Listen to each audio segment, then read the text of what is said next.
what it's got is a longer range than Storm Shadow, and a lot of the speculation is therefore about could the Ukrainians use it to attack the Kerch Bridge, for example, because that's quite a difficult target for jets launching Storm Shadow and Scout. They have to get a lot closer to Russian air defences. Let's come on to the issue of Western military support for Ukraine. It was interesting that we've now had the German Foreign Minister, Annalena Baerbock, come out and say that she would like to see Ukraine supplied with longer range weapons to actually be able to strike Russian targets. There's been this ongoing debate about whether Ukraine should be allowed to use Western weapons inside Russia. And notable that it was the German foreign minister, because there is a tension within the German coalition, it would seem, over the issue of supplying Taurus missiles. Do you sense that Germany is slowly moving closer towards supplying those? So I'm not really a sort of an expert on the internal mechanics of the German system, but as you say, that does reflect an internal debate that's been going on, where there seems to be some very strong resistance in parts of the German system, and other areas are essentially feel that they should be following the lead that's been taken by the UK with Storm Shadow, the French with Scout, and now some of the US longer range systems that have come in. So it's difficult to know whether or not the Germans will effectively authorise, first of all, providing, for example, Taurus in the first place, and then whether there'll be any restrictions on using it. But in essence, that approach that's been taken across the international coalition, which is that somebody normally goes first on a system and that essentially sets a new mark for everyone to step up to, is in play. And just on the Taurus and their virtues, I mean, I've read a lot of people saying that they would be more effective than the Storm Shadows and the Scalps, for example, at hitting bunkers and bridges. Why is that? So I think Taurus is fundamentally a slightly more modern, similar kind of missile. It has a slightly longer range, so it's a similar air launch standoff cruise missile, which is designed to be essentially you launch it from an aircraft, you're hopefully outside the enemy air defences, and then it goes in at relatively low level. So what it's got is a longer range than Storm Shadow, and a lot of the speculation is therefore about could the Ukrainians use it to attack the Kerch Bridge, for example, because that's quite a difficult target for jets launching Storm Shadow and Scout. They have to get a lot closer to Russian air defences. So those are the advantages is that it provides. It could do a reasonable amount of damage to that. Storm Shadow and Scout, Storm Shadow in particular, is an excellent bunker buster already. So it's really about hitting that large static target, which would, in any case, would be an extraordinarily difficult target for cruise missiles of that type anyway, just because of its mass. You would probably have to launch quite a lot at it to damage it. So I think that the Ukrainians will have in mind the kind of targets they want to use use it against. It might not be that the bridge is number one on the priority list. Well, that's an interesting point. I mean, were, for example, the US and other Western allies to essentially remove any restrictions on how Western supplied weapons can be used by Ukraine, what would be top on the Ukrainian priority list? Where would they target first, do you think? Well, so a lot of the targets they would want to use those cruise missiles against are actually essentially inside Ukraine, or Ukrainian territory as we recognise it. So Crimea, where there was some nervousness early on about targeting, but the UK has essentially said is completely within scope for Storm Shadow. So a lot of the success that we've seen is against those similar kind of targets. I mean, as I say, Kerch Bridge could be on that list because of the increased range. A lot of it would also be weapon supply, bunkers, and those sorts of things. I think the challenge is that what we've seen so far from essentially the deep strike campaign is that it is there to complement what happens along the front line, not replace it. So what we saw last year was a lot of very successful attacks on ships in the Black Sea Fleet, arms dumps, headquarters, the Black Sea Fleet headquarters, but also Russian army headquarters. That caused significant damage. Although the Russians are adapting with their air defences, these missiles still sometimes get through if they're accompanied by other kinds of attacks. However, that hasn't led to a collapse in Russian forces on the front line, because although it's their headquarters being hit, and it's their arms dumps being hit, they're still able to fight and manoeuvre along the front. And so, in essence, that kind of deep strike campaign needs to complement what happens at the front line, which is still largely about armoured warfare, artillery, and increasingly drones. And Matthew, when it comes to Ukraine using Western-supplied weapons behind Russian lines, which weapons would be most effective?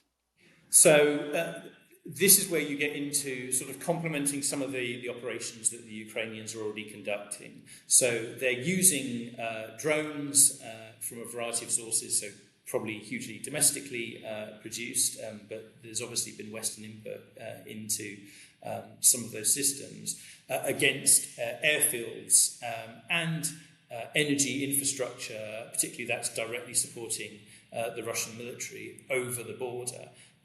But those drone attacks, they sometimes effectively they get shot down.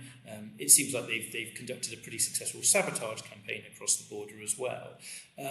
Where Western support might come in handy, it would probably be along the lines of the longer range artillery, particularly ATACMS, because you could try and launch, for example, cruise missiles against those targets. But again, you've got to take a lot of risk with the aircraft to get them close, and there's Russian air defences that would effectively threaten those aircraft.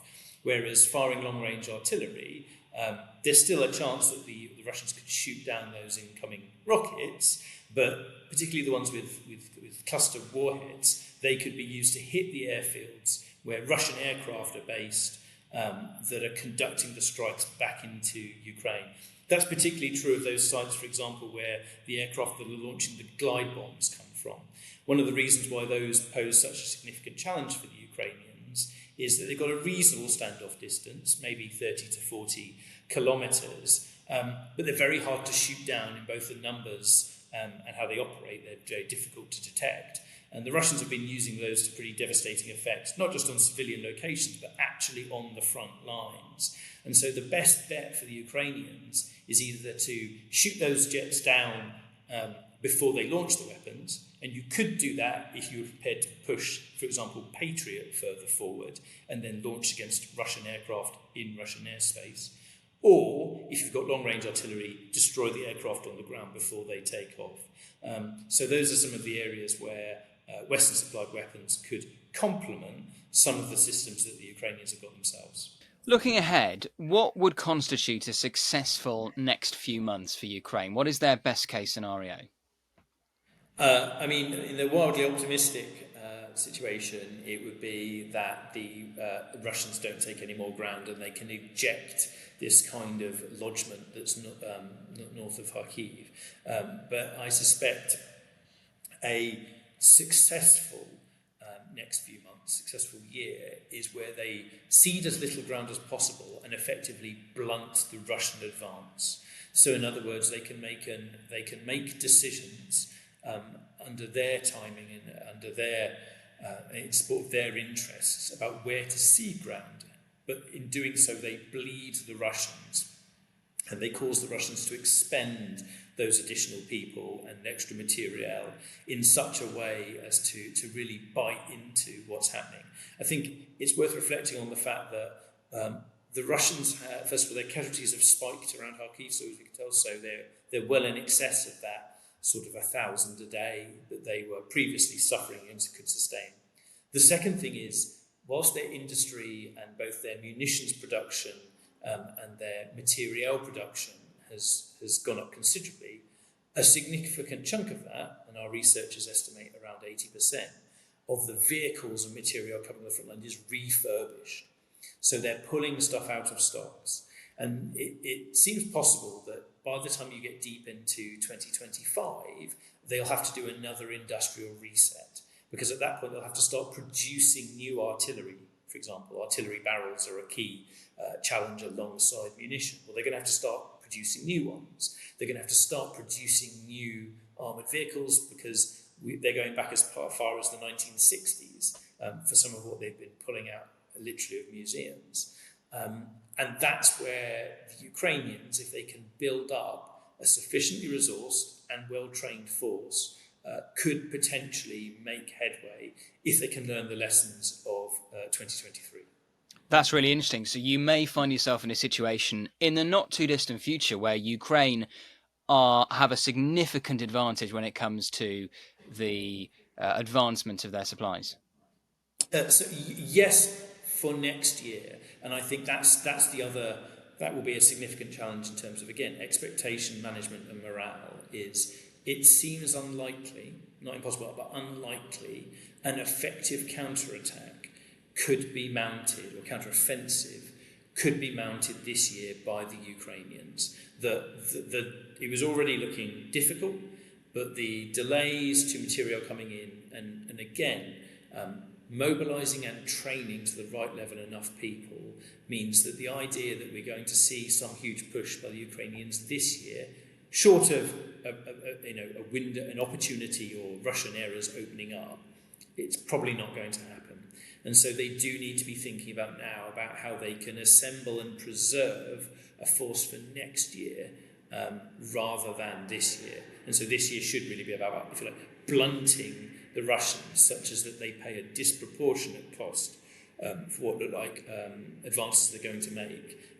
And that will be true across the line. So thinking about continuing to hit the Black Sea Fleet, thinking about how they can inflict casualties upon the Russian Air Force, all of those sorts of things. Thank you for watching this episode of Frontline for Times Radio. For more on the war in Ukraine, subscribe to the Times Radio YouTube channel. Listen to Times Radio on your digital radio, or you can read the Times online with your digital subscription or in print. Thank you and goodbye.